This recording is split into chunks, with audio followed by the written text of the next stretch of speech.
매 순간순간이 살얼음을 걷는 그런 기분이었고, 위기가 길어질수록 돌다리도 두들겨 가며 보듯이 준비는 더 촘촘해졌다. 이 조종석 목합은 실제 훈련기의 조종석이나 실제 전투기의 조종석과 똑같은 느낌이 나도록 땅 위에서 하늘을 구현하고 실질적으로 한 50시간을 줄였어요. 우리 공군에서 50시간을 줄여서 운영을 했고, 훈련으로 승리를 확보하며 저희가 단계 전환까지 약 2,000시간의 풍동 실험을 했고,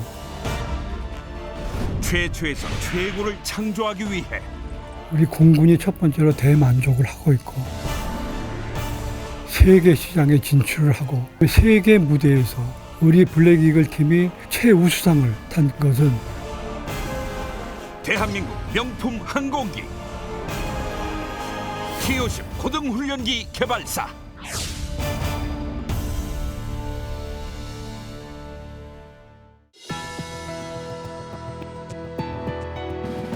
여러분 안녕하십니까? 첨단 국가의 초석, 방위산업의 남희경입니다. 오늘은 지난 시간에 이어 T-50 탐색 개발 중 진행된 각종 시험과 그 성과에 대해서 알아보겠습니다. 생생한 증언을 위해 T-50 고등훈련기 개발 주역들 4분 모셨습니다. 먼저 수많은 반대와 의심을 돌파하여 한국 최초의 초음속기 개발을 이끌어오신 전효은 박사 모셨습니다. 안녕하십니까, 전조훈입니다. T-50 개발 사업의 기술 전수와 설계 팀장을 역임하신 이윤상 박사 자리하셨습니다. 안녕하십니까, 이윤상입니다. 공군 항공사업단 소속으로 고등훈련기 개발 사업을 관리하셨던 고심재 대표 나오셨습니다. 안녕하십니까, 고심재입니다. 마지막으로 공군 전투발전단 소속으로 T-50 개발에 참여하신 노종호 대표 모셨습니다. 안녕하십니까, 노종호입니다. 이윤상 박사님, 저희가 이전 프로그램에서 대잠 로켓 홍상호 개발사나요, 기본 훈련기 KT-1 개발사를 다룰 때 이 풍동 시험에 대해서 알아본 바가 있습니다. 자, 하지만 이제 그로부터 꽤 지난 시간이 많이 흘렀기 때문에 오늘 다시 한번 개념 정리를 좀 하고 본격적인 이야기를 나누려고 하는데요. 항공기 개발에서 풍동 시험이란 구체적으로 어떤 것이고요, 또 왜 중요한지 조금 시청자들이 좀 알기 쉽게 설명 부탁드리겠습니다. 요즘에 이제 그 교수님께서 차를 타고 터널을 많이 통과하시죠. 예. 차가 빨리 다니고 그러면 외부의 압력이라든지 이런 거를 느끼실 경우가 있어요. 쉽게 이야기해서 이 풍동이라는 거는 역으로 생각하시면 돼요.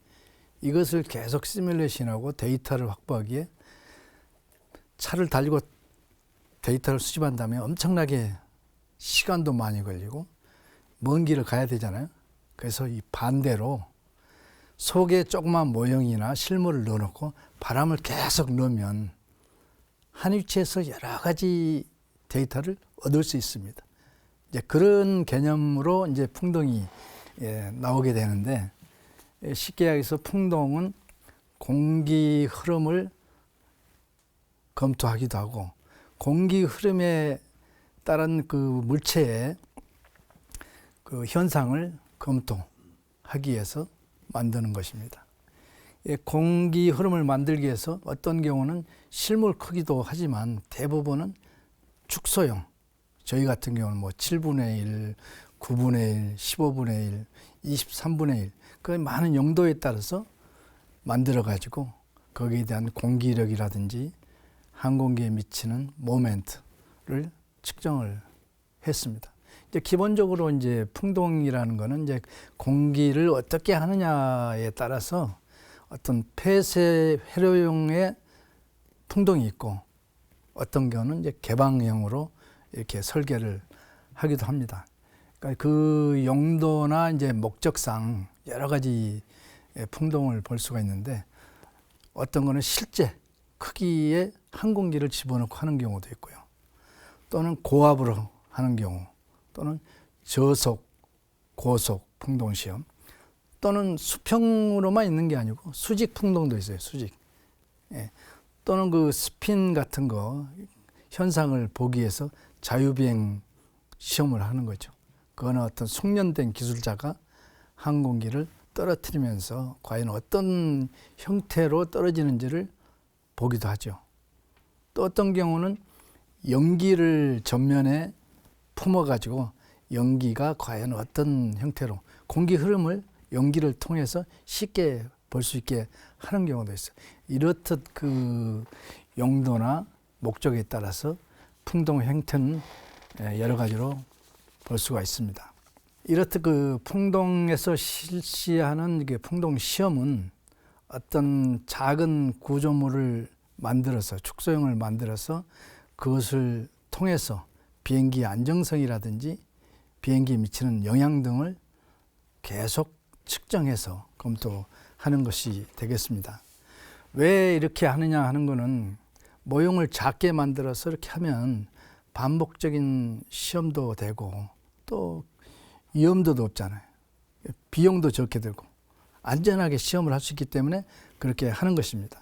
저희 항공기 같은 경우도 풍동을 통해서 전체 기체에 대한 영향성도 보지만 어떤 부분은 부분적인 시험을 해서 그 부분에 대한 세부 성능을 평가해 가지고 설계에 반영하는 경우도 있고 전체를 하게 되면 전체에 미치는 영향이라든지 안정성이 어떻게 되나 이런 걸 판단해서 반영을 할 수가 있습니다. 이렇듯 풍동은 적은 비용으로 많은 데이터를 안전하게 획득할 수 있기 때문에 실제 저희들이 측정 해석하고 설계하는 내용과 풍동의 결과치를 비교함으로써 확신을 가질 수 있고 향후에 또 그런 데이터들을 계속 반복적으로 사용할 수가 있다는 장점이 있겠습니다. 그러면 결국 이제 풍동 시험이 이제 적은 비용으로 안전하게 할 수 있다라고 하는 굉장히 큰 또 장점을 갖고 있다라고 하는 거를 좀 말씀을 좀 주셨는데요. 전 박사님, 예, 풍동 시험이 이제 한 가지 기능만 이제 알아보는 것이 아니기 때문에요. 그 종류나 시행 방법이 이제 폭 다양할 거라는 생각이 좀 드는데 특히 이제 TOC 개발의 경우는 어떤 이 풍동 시험을 진행했는지 궁금합니다. 항공기 개발에 있어서 최종 단계는 최종 마무리 단계는 시험 비용을 해가지고 사실 군에서 요구하는 ROC를 만족하는지 여부를 확인하는 겁니다. 만일에 이때 ROC를 만족을 못한다 하게 되면 큰 낭패가 되겠죠. 그렇기 때문에 그 전에 정말 끊임없이 반복적 설계를 하는데 이때 한 형상이 나오면은 그 형상을 가지고 소프트웨어에 공력 데이터를 집어넣어 가지고 그 결과를 봐가지고 이것이 ROC를 만족하는지 아닌지 이렇게 또 판단합니다. 그런데 이 소프트웨어, 성능 해석하는 소프트웨어에 공력 데이터가 필요하는데 그럼 그거 데이터가 어디서 나오느냐? 바로 그것이 이제 풍동 실험에서 나오는 겁니다. 풍동 실험을 해가지고 거기서 공력 데이터를 추출을 해가지고 그 다음에 성능을 해석을 해가지고 ROC를 만족 여부를 확인한 다음에 이것을 끊임없이 하는 거죠. 언제? ROC를 만족하고 최적화 될 때까지. 그래가지고 다 만족하고 최적화가 되면은 그때 외형을 확정을 합니다. 이거 갖다 OML 프리즈라고 이러는데 OML 프리즈가 된다는 것은 기본 설계가 이제 끝나는 단계. 그러니까 OML 프리즈가 된 기본적으로 끝났다고 봅니다. 그러면 그 다음에 이제 상세 설계에 들어가가지고 세부 설계를 하고 그 다음에 제작, 조립, 그 다음에 지상시험, 그 다음에 비행시험 들어가지고 최종적으로 합니다.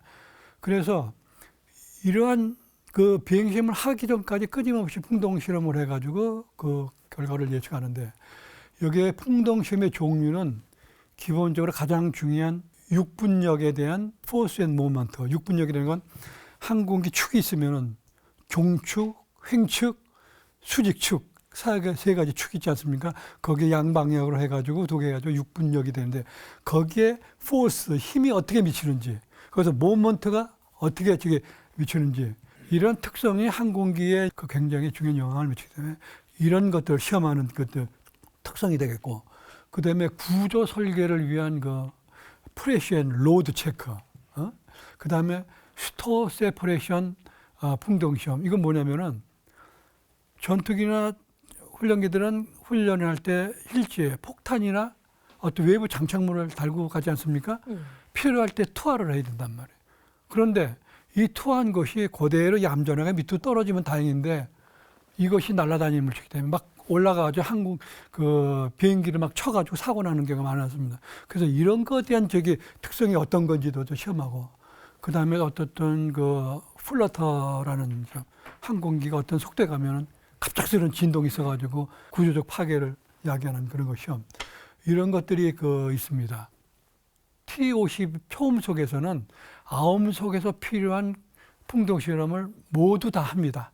하고 플러스 초음속에 있어서 아까 6분력에 의한 포스 앤 모먼트 풍동 시험, 인레트 흡입구 풍동 시험. 아까 제가 인레트 풍동 시험에 대해서는 제가 설명을 미처 못했는데, 공기의 흐름이 바로 흡입구에 들어가가지고 엔진에 전달을 해야 됩니다.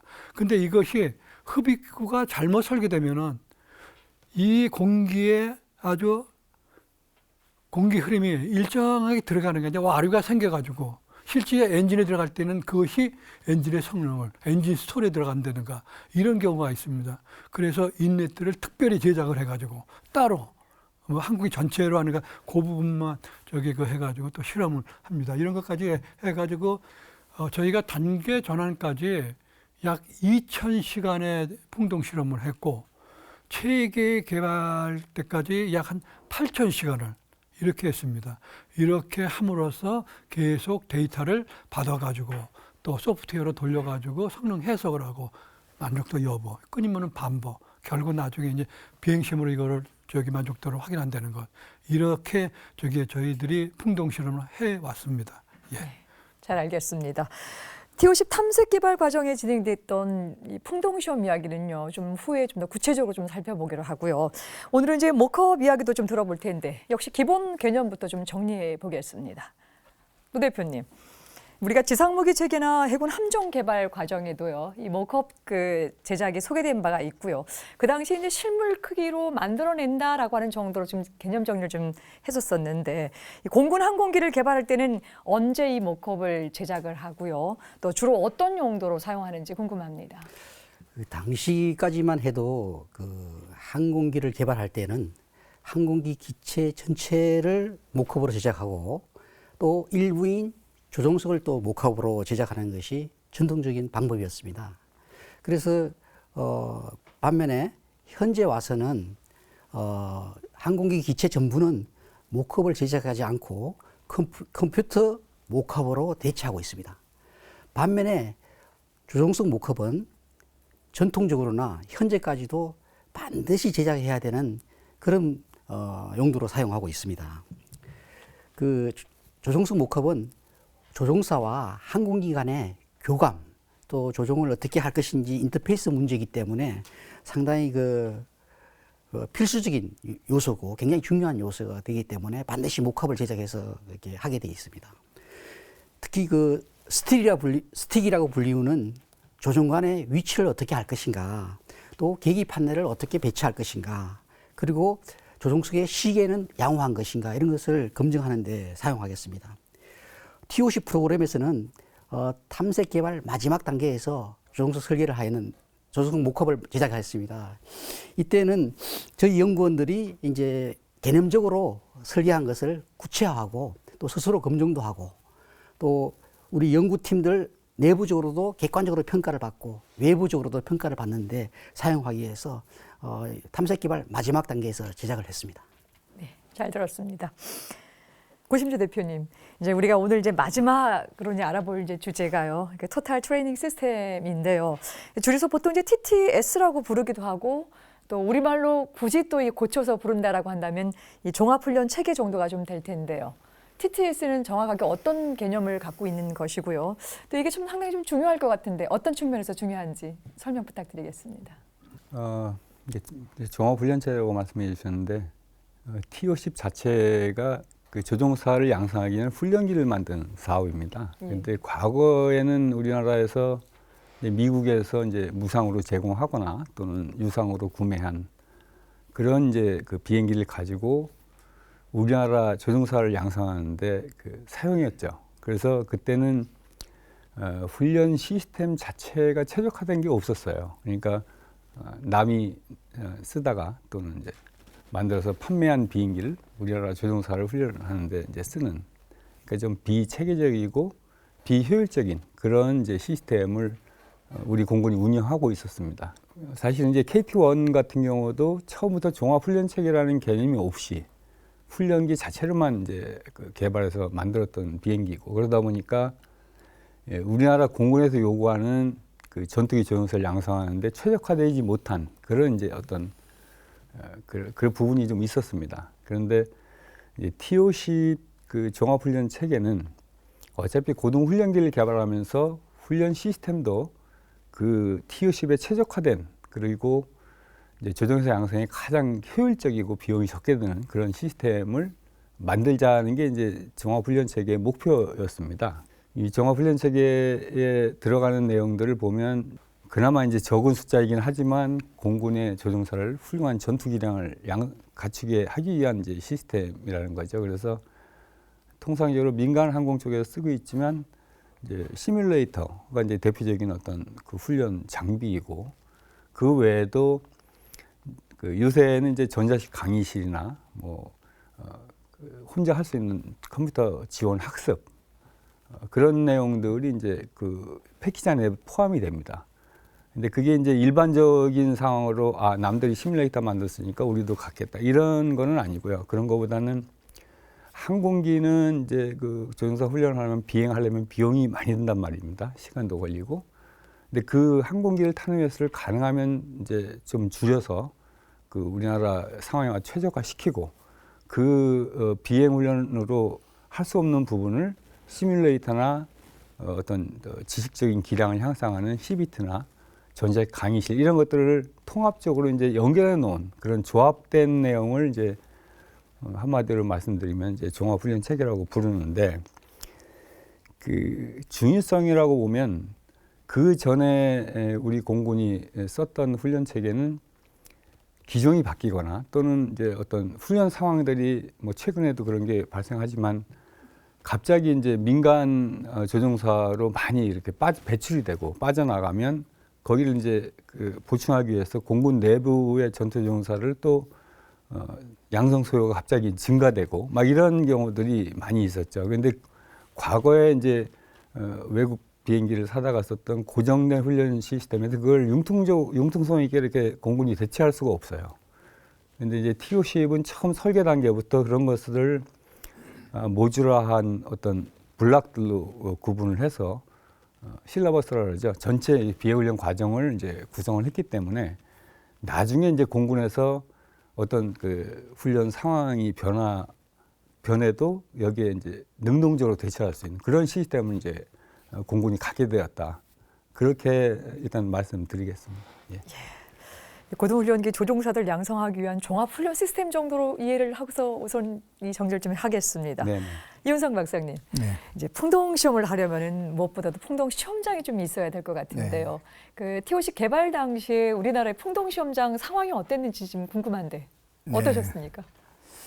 상당히 이제 미약한 상황이죠. 실제로 이제 우리가 국내에서 어떤 특별한 항공기를 경험해보지 못했잖아요. 개발을 안 하고 시험도 안 해보고 그렇기 때문에 시설이 미약했습니다. 이제 국방과학연구소나 항공우주연구원이나 또는 이제 공군사관학교에서 어떤 풍동 건설에 대한 계획을 가지고 있었습니다. 그렇지만 우리 같이 이제 항공기를 개발하는데 이런 것을 지원할 수 있는 어떤 경험이나 인력이나 이런 것들이 사실은 굉장히 부족했죠. 그래서 실제로 TOC에 대한 그 풍동 시험은 일부 고속 풍동 시험만 국방과학연구소 풍동을 이용하였고, 나머지 저속 또는 그 엔진의 흡입구 관련한 이런 풍동 시험은 그 미국의 마이크로 크래프트사에서 수행을 했고요. 고속 시험은 대부분 칼스펜, 미국에 있는 칼스펜 시험장 또는 이제 BAR, 영국의 ARA사에서 대부분의 시험을 완료했습니다. 이게 문제는 어려운 것이 이렇게 풍동 시험을 전문적으로 할 수 있는 시험장이 제한되어 있지만 더 어려운 거는 일정을 잡는 게 더 어려워요. 우리나라만 시험하는 게 아니지 않습니까? 여러 군데서 개발이 이루어지고 시험 소요가 있는데 우리 개발 일정하고 정확하게 맞추려면 우리가 원하는 시기에 가서 해줘야 되는데 실제 비어있는 그 시간이 그렇게 많지 않아요. 사이사이에 해야 되기 때문에 가능한 시험장을 찾아서 굉장히 어렵게 그렇게 시험을 했던 것 같습니다. 대부분의 그 풍동시험 모델은 알루미늄이나 스틸로 이제 제작이 되고 일부는 이제 가벼운 나무나 그 섬유, 유리 섬유, 파이버글래스 등으로 이렇게 만들어지기도 합니다. 실제 풍동시험 결과가 설계에 반영되고 비교되려면 엄청나게 많은 데이터가 필요합니다. 그래서 많은 시간을 시험을 해야 되는데 그러한 일정과 시험장을 찾는 게 어려운 일 중에 하나였던 것 같습니다. 말씀 잘 들었습니다. 여러분께서는 지금 첨단 국가의 초석 방위 산업을 시청하고 계십니다.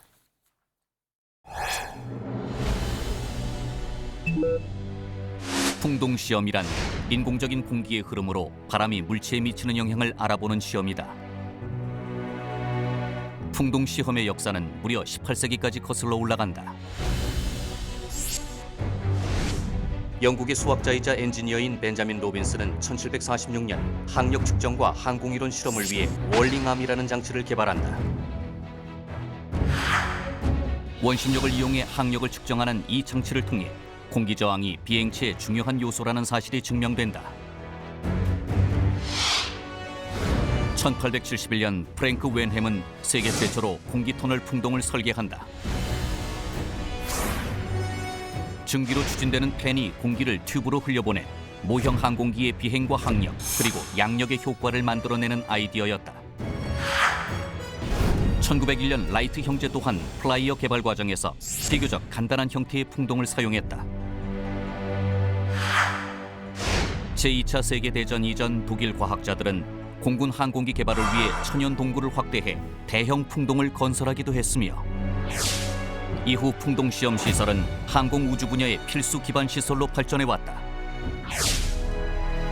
풍동 시험은 항공기 개발 외에도 미사일과 로켓과 같은 비행 물체 개발에도 꼭 필요하다. 뿐만 아니라 자동차나 기차, 요트 등 지상과 해상의 운송 수단은 물론 대형 빌딩이나 교량, 송전탑 등 건축물을 지을 때도 풍동 시험이 진행된다.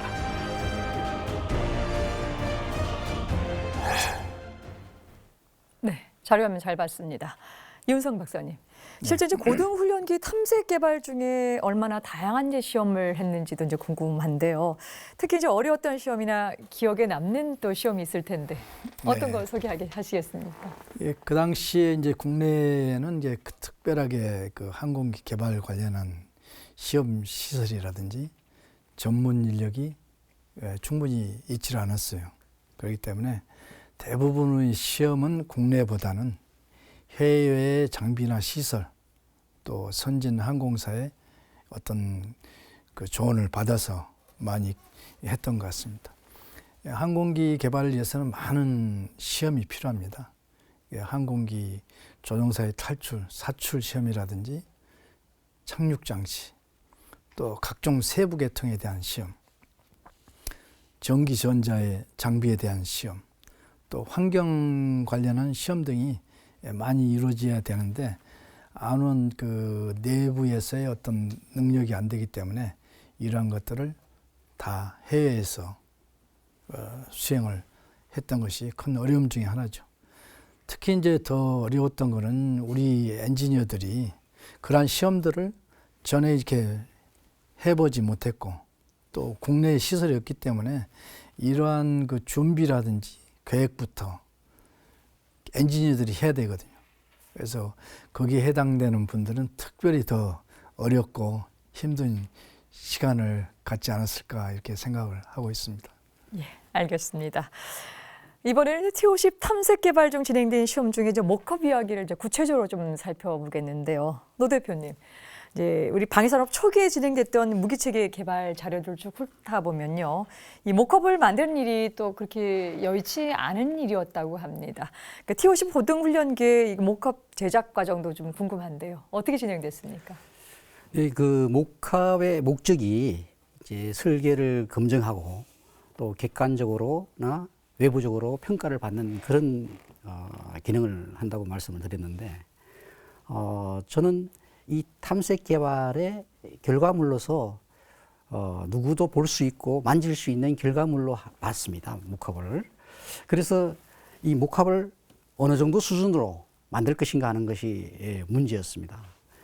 통상적으로 목합은 이제 나무로 이렇게 모형을 만드는 반면에 이 조종석 목합은 실제 훈련기의 조종석이나 실제 전투기의 조종석과 똑같은 느낌이 나도록 만든다는 것이 우리 연구팀의 설정한 목표였습니다.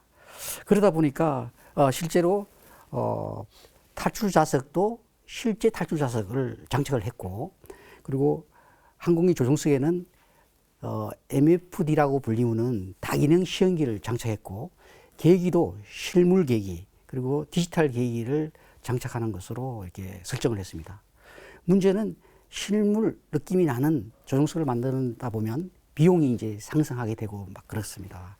그러면서 제가 설정했던 목표는 전자식 그 다기능 시험기를 확보하는 데는 또 소프트웨어, 소스 코드가 또 필요하고 한데, 이런 것도 이 설계 활동을 통해서 같이 확보하자, 그런 노력들을 가지고 목표를 추진해 나갔습니다.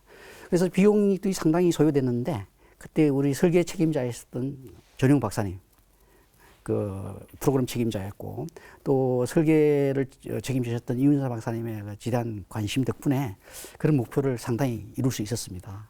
그리고 특히 조종석 목합이긴 하지만 항공기의 전자에 들어가는 소프트웨어 소스 코드를 확보한다든가 실물 자석을 또 확보해서 또 설계는 물론 외부적으로도 좋은 평가를 받았던 것으로 기억하고 있습니다. 예, 알겠습니다. 전 박사님. 예. 네, 지금 이제 우리 노 대표님 말씀 쭉 듣다 보니까 그렇게 했었던 그 모컵을 이제 최근에는 이제 제작하지 않는다고 얘기를 하는데요. 이제 이 모컵 없이도 개발에 별 문제가 없는 것인지, 아니면 이 모컵을 대체할 수 있는 새로운 뭔 장치가 나온 것인지 궁금합니다. 저희가 그 탐색 개발까지는 모컵을 만들었습니다. 근데 체계 개발은 안 만들었어요. 왜? 컴목, 컴퓨터라이즈드 마크업, 이것이 개발이 된 거예요. 저희가 개발한 것이 아니고 락히드가 개발을 했어요.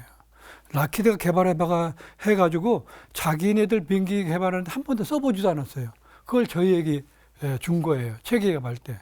그래서 저희는 그 콤목을 가지고 이제 사실 콤목이 실제 나무로 만든 목합보다 더 용이하고 활용하기가 좋습니다. 컴퓨터로 들어가서 확대도 하고, 그래가지고 그냥 사람이 직접 들여다서 눈으로 본 것 같이 이렇게 전부 다 하니까 기간을 단축하고 비용을 엄청나게 단축했습니다. 그래서 이 컴목을 사용해가지고 최초로 개발한 것이 T-50입니다. 지금은 이제 컴목이 보편화가 돼가지고 이제 더 이상의 실제 그 나무로 만든 목합을 만들지는 않습니다. 그래서 저희가 뭐 기술 전수도 이건 사실 커다란 그 툴을 저희가 받은 거니까 커다란 기술 전수를 할 수 있겠는데, 요새는 이런 것들 때문에 개발하는데 비용이나 그 기간을 많이 단축이 됩니다. 예, 그 모컵 분야에도 또 진화가 또 이루어져서 네. 또 이 컵목이 또 만들어지는 과정을 설명해 주셨는데요.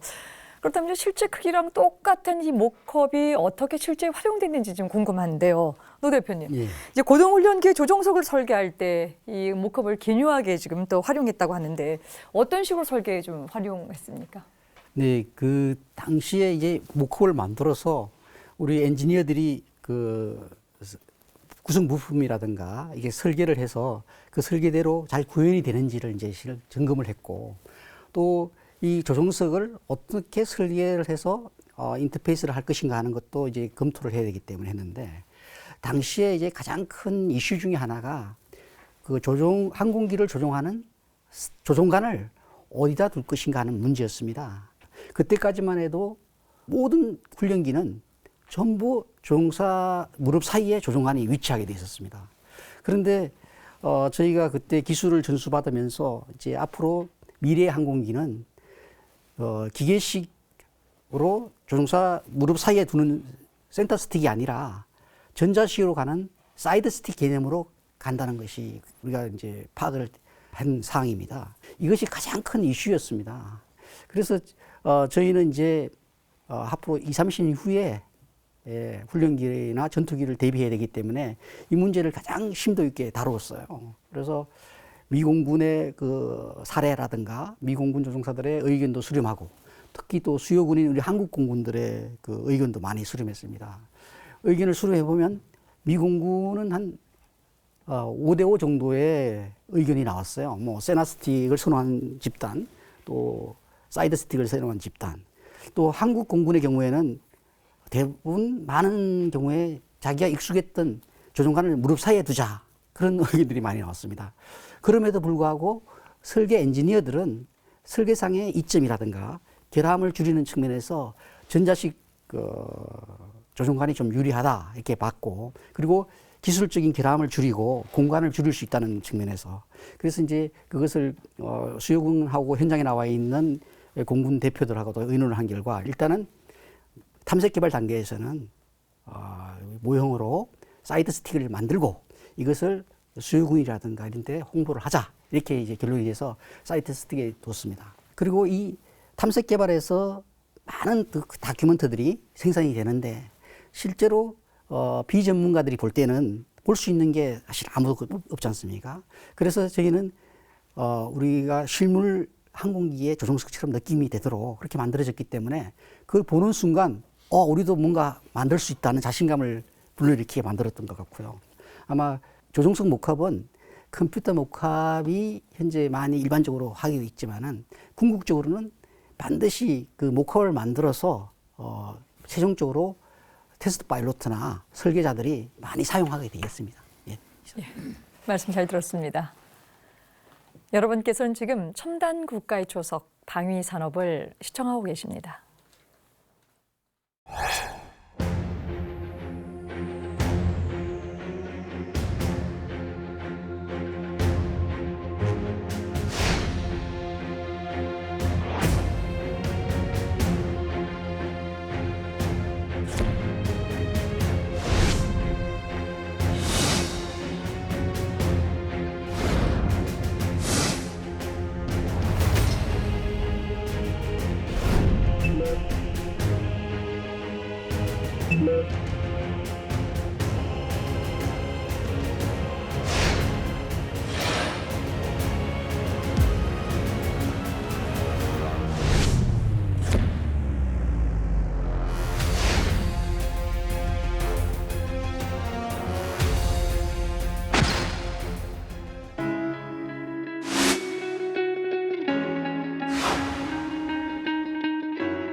네, 영상 화면 잘 봤습니다. 고심재 대표님, 이제 앞서 이 토탈 트레이닝 시스템의 이제 기본적인 개념에 대해서 이제 소개를 해주셨는데요.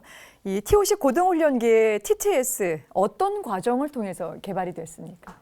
이제 T50 종합훈련 체계를 이제 탐색 개발 당시에 최초의 어떻게 개념을 잡았냐면 그 당시에는 이제 훈련 체계라는 이걸 개발하는 절차 자체가 뭐 지금도 그렇지만 좀 애매하기도 하고 어떻게 딱 규정에 나와 있는 게 없었어요. 그래서 그 당시 이제 탐색 개발 참여했던 공군 요원들이 가장 먼저 봤던 게 락히드 마틴에서 갖고 있던 훈련기 개발 프로그램이 한 게 있었습니다. 90년대 초에 캔슬이 됐는데 지금 바머 파이터 트레이닝 시스템이라는 그러니까 미 공군의 폭격기 조종사와 전투기 조종사를 동시에 훈련시킬 수 있는 어떤 특별한 형태의 훈련기를 개발하는 사업이 있었어요.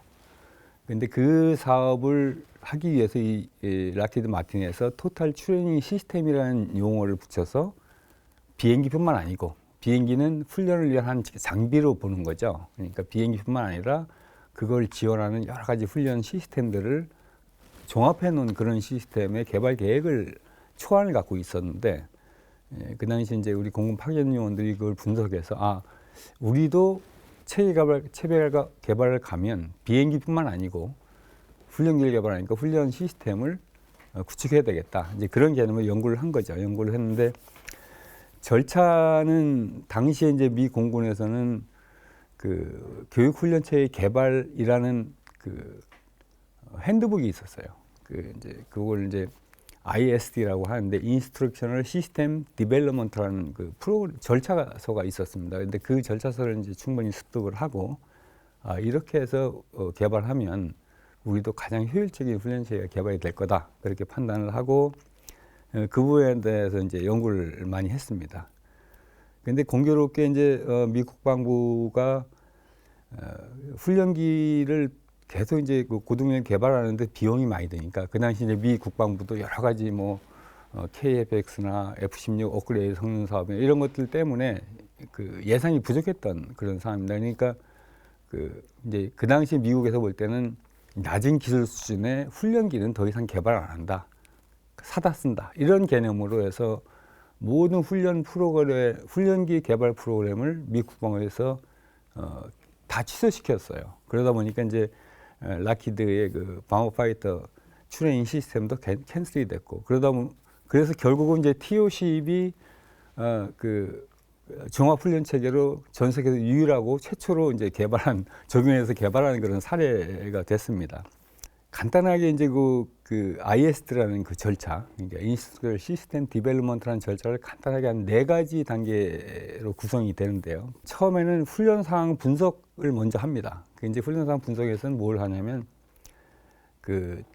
입과하는 교육 대상자, 그러니까 기본 훈련 과정을 마친 조종사들이 이제 입과자가 되겠죠. 우리 시스템의 경우에 기본 훈련 대상자의 훈련 상황을 분석합니다. 기본 훈련을 마치면 기본적인 이해를 한 상태로 이제 저희가 보는 거죠. 그 상태의 조종사들을 받아서 나중에 전투기를 운영하는 데 필요한 많은 기량들, 무장이나 고기동을 한다거나 하는 이런 기량들을 이제 확보해 주는데 훈련 시스템을 통해서 확보해 주는데 그 갭을 이 종합훈련 체계가 맡아야 된다. 이제 그런 갭을 분석을 먼저 하는 것들이 이제 훈련 상황 분석이라고 보시면 되고요. 그다음에 이제 그 갭을 메꿔주는데 실질적으로 어떠한 태스크들, 어떠한 스킬을 이 조종사한테 가르쳐줘야 되고 또 지적으로는 어떤 지식을 갖춰줘야 되고 하는 그런 모든 것들을 분석해서 그런 것들의 가르쳐야 될 대상 항목들을 쭉 이렇게 나열을 합니다. 엑셀 같은 그런 걸 프로그램을 이용해서 나열을 하는데 그 당시 제 기억으로는 고등훈련 과정에 한 2,800개 태스크들을 가르쳐줘야 된다. 그 과정 중에. 그리고 지금 전술 입문 과정이라고 하는데 그냥 무장을 운영할 수 있는 전술 입문 과정. 고등훈련보다는 한 칸 위에 과정인데 거기서는 한 3,100여 개의 태스크들을 가르쳐 줘야지만 전투조종사로 가는데 큰 문제 없다. 이렇게 이제 분석을 했습니다. 그래서 이제 그런 태스크를 분석하는 게 두 번째고, 그다음에 세 번째는 그 태스크들을 무엇으로 가리킬 것인가를 이제 선정하는 과정이 있어요. 이제 미디어 셀렉션이라고 훈련 매체를 선정하는 건데, 최종적으로는 TO10 비행기가 되겠죠. 실제 비행을 하는 비행을 해서 기량을 습득하는 툴로서의 비행기가 될 거고, 그 과정에 여러 가지가 이제 있습니다. 예를 들면 지식을 습득하는데 가장 효율적인 그 방법이 무엇냐. 그 당시는 이제 전자식 강의실이나 CBT 등을 통해서 스스로 학습하는 것이 가장 효과적이다라고 이제 교육 이론상으로 나와 있는 부분이 있었고, 그 다음에 중간에 이제 시뮬레이터도 두 가지 형태가 있습니다. 한 개는 이제 그 저전력의 조그만 시연 채널을 갖고 있는 그런 것들을 하고, 완전히 실제 비행기하고 거의 유사하게 360도를 공간에 있는 것처럼 느낄 수 있도록 하는 풀돔 시뮬레이터하고 이렇게 이제 그런 훈련 매체들이 있습니다. 그런데 그런 것들을 이제 선정하고 그것으로 할 수 있는 최선, 차선의 어떤 태스크들을 다 이제 묶어서 한 개의 묶음을 만든 다음에 최종적으로는 이제 그것들을 실제 비행하고 여러 가지 그 실라버스 형태로 이렇게 쭉 나열해서 조합해 놓은 게 하나의 이제 비행 훈련 과정 세트가 되는 겁니다. 예. 아주 길고 자세하게 좀 잘 들었는데요. 근데 궁금한 건 이제 그렇게 개발한 TTS를 지금까지 이제 실제 훈련에 적용시켜 왔는데 효과가 어떤지 궁금합니다. 단적으로 말씀드리면 이제 훈련 효과를 아까 이제 처음에 소개드릴 때 훈련의 효율성이라고 제가 말씀드렸는데, 통상적으로 지금도 그렇지만 그 당시부터 지금까지 미 공군이나 뭐 영국 해군이나 영국 공군이나 이런 그 전투기 조종사를 양성하는데 통상적으로 이제 기본 훈련 과정 포함해서 전투기 조종사 양성할 때까지 실제 비행 훈련 시간이 190에서 200시간 정도를 비행을 해야지만 이제 전투 조종사가 됩니다. 그 당시에도 이제 우리 조종사도 그 정도 비행 시간을 이제 소모를 했고요. 그런데 T-50 종합훈련 체계가 도입된 다음에 실질적으로 한 50시간을 줄였어요. 우리 공군에서 50시간을 줄여서 운영을 했고, 그래도 그 기존의 어떤 시스템하고 전혀 차이가 없는 기량을 갖추고 양성이 되더라는 게 이제 입증이 되는 거죠, 공군에서. 그걸 이제 비용으로 따져보면 뭐 조종사 1인당 한 2억 5천 정도? 뭐 그 이제 제 예측이지만 하여튼 최소한 2억 5천 정도는 그 절감을 할 수 있지 않느냐. 단적으로 이제 그렇게 표현이 되고요. 추가로 조금 더 말씀드리면, 그동안 이제 뭐 아랍에미리트나 여러 그 나라에서 우리나라 T-50 훈련 체계에 관심을 갖고 이제 구매하러도 왔고 평가도 해보고 이제 그 나라 조종사들이 와서 평가도 하고 했는데, 일단 T-50 종합훈련 체계에 대해서 굉장히 극찬을 하고 간 나라가 많습니다. T-50 비행기를 판매할 때 이 훈련 체계가 세트로 같이 패키지로 이게 판매되고 있어요. 그래서 그런 측면에서 보면 그 당시에 이제 탄습 개발 때 생각했던 그 훈련 체계, 종합 훈련 체계가 지금 현재는 이제 국익에 상당히 도움을 주지 않느냐 이렇게 생각합니다. 예. 쭉 말씀 듣다 보니까 결국 이제 종합 훈련 체계 TTS가 효과도 효과대로 컸지만 경제적인 효율성이 또 상대적으로 굉장히 높게 나타났다라고 하는 걸로 좀 정리하겠습니다. 네. 이제 약속된 시간이 다 돼서 이제 마무리 질문 한 가지 좀 드리겠습니다. 이제 고등훈련기 T-50의 탐색 개발이 1995년에 마무리가 됐고요. 또 단계 전환이 97년도 여름에 마무리가 됐으니까 계산해보면 벌써 한 20년 전에 이제 일이 됩니다. 근데 오늘 모신 이제 네 분은 거기에 직접 참여도 하셨지만 지금 시간이 지난 지금 현 시점에 있어서 이 T-50은 우리나라뿐만 아니라 전 세계에서 지금 맹활약을 하고 있습니다. 이제 그렇게 명품 항공기를 탐색하는 과정에서 오랜만에 20년 전의 일들을 좀 소회해봤지만 그 각각의 느끼는 부분이 좀 다를 것 같아서 마지막 말씀 듣고 정리하는 걸로 하겠습니다. 먼저 우리 그 노종우 대표께서 좀 말씀 시작해 주시죠. 지금부터 한 25년 전의 일이긴 합니다. 그래서 오늘 그때에 예상하고 설계했던 일들이 25년 이후에 T-50 항공기가 훈련기로서 또 전투기로서 한국 공군의 운영 중일 뿐만 아니라 세계 각국에 수출까지 된다고 하니 정말로 자랑스럽습니다.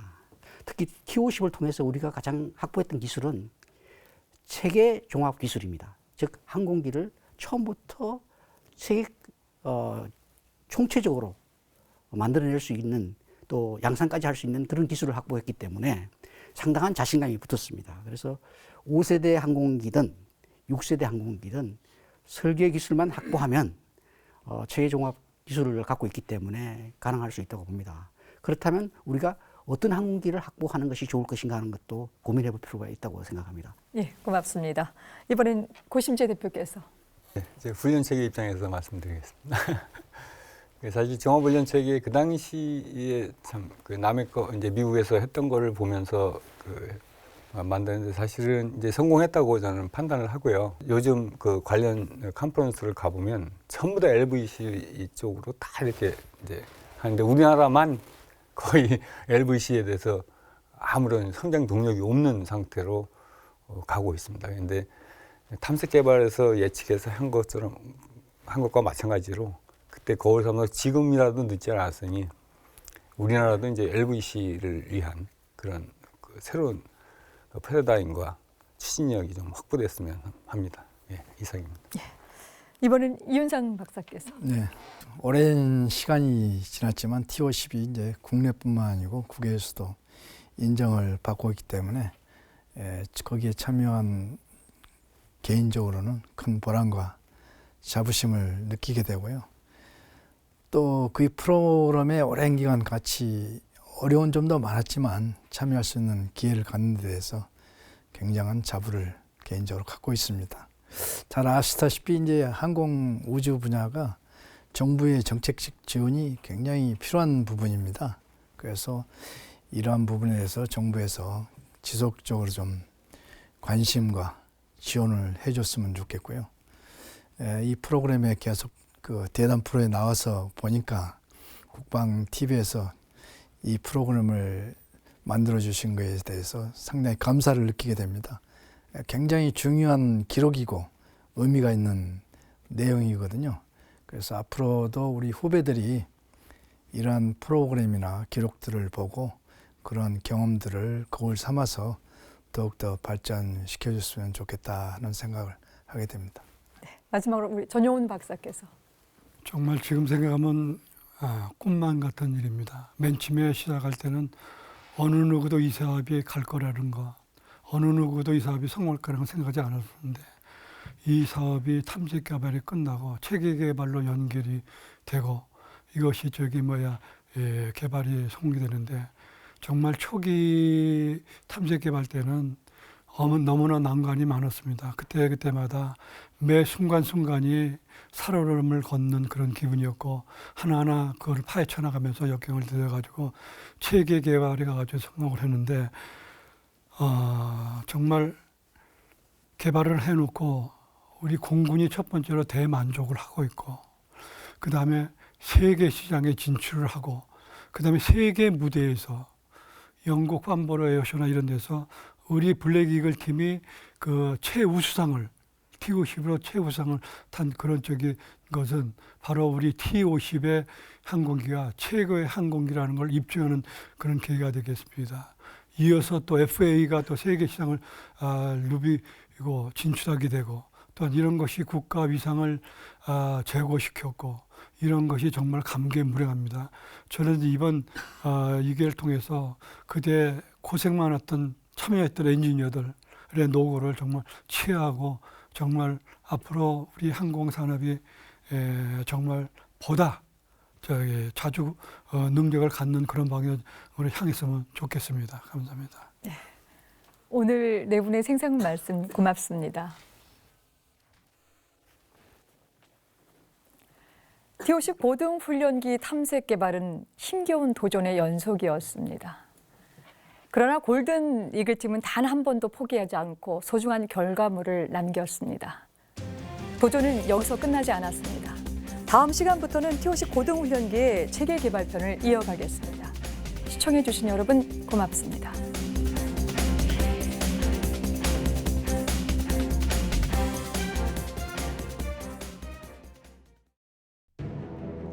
방위산업 출범 후 변치 않는 불안 요소. 돈과 시간이 부족하다라는 부분에 직면에 있어서 그 부분이 상당히 많이 애로사항이 있었습니다. 부족한 돈과 시간. 사업 비용을 투자를 하라. 그러하니 주객이 전도된 거 아니냐. 삼성항공의 담당자들은 애간장을 쏟을 수밖에 없는. 불안, 신뢰를 잠식하고 2003년 12월까지 양산 계약을 맺지 못한다면 로키드 입장에서는 내가 그때까지 투자한 돈을 돌려받아야 되겠다. 불안을 넘어서는 길은 오로지 배수의 진. 로키드가 합상 결렬을 겪어서라도 관철시켜야 되겠다. 불안을 넘어 우리가 바라본 꿈. 전투기를 만들 수 있는 전체 프로세스를 배운 것뿐만 아니고 손으로 실제 이제 경험을 하게 되는 거죠. 배우고 익혀서 그 한국형 전투기 그 KF-X 사업이 진행이 될 수 있는 그 토양이 됐다. 우리의 것을 만든다. 대한민국 항공우주개발사의 위대한 역작. T-50 고등훈련기 개발사.